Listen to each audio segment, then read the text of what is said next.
In today's video, I'm going to teach you how to present and export your design like a pro in Figma. Whether you're preparing a sleek presentation for a client or just looking to show off your latest creative work, Figma has the tools you need to make everything look professional. Let's dive in and get started, shall we? First, open up your browser and head over to Figma's website. Figma is a collaborative interface design tool that's become indispensable for many designers. Once you're on the homepage, locate the Login button. By clicking on it, you'll be prompted to enter your credentials to access your Figma account.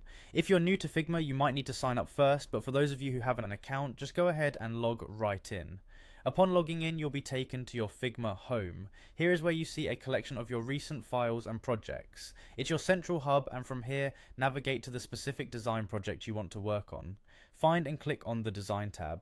This option brings up your workspace where all the creative magic happens, allowing you to tweak and arrange your designs. The next step is heading over to the prototype view. This is a crucial phase in your design presentation as it lets you see how your design interacts just as it would in a real-world scenario. Clicking on prototype view takes your static designs to the next level, letting you simulate user flow and functionality.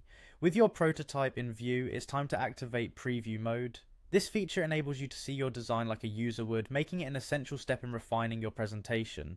Reviewing your design in this way helps identify any adjustments you might need before finalizing. Once you're satisfied with how everything looks in the prototype preview, move on to the File menu. By clicking on File, you'll gain access to a drop-down menu. This menu is packed with various options, but our focus is on getting our design ready for the outside world. Finally, it's time to export your design. Under the File menu, select Export. Here you'll be given several options on how to export your project, whether as images, PDFs, or other formats, depending on how you'd like to share your design outputs. You can choose the appropriate format, make any last-minute adjustments if necessary, and then proceed with the exportation. And there you have it. By following these steps, you'll be equipped to present and export your designs from Figma professionally, whether it's for showcasing to clients, collaborating with team members, or building a personal portfolio. Thanks for joining me today, and I'll see you in the next tutorial.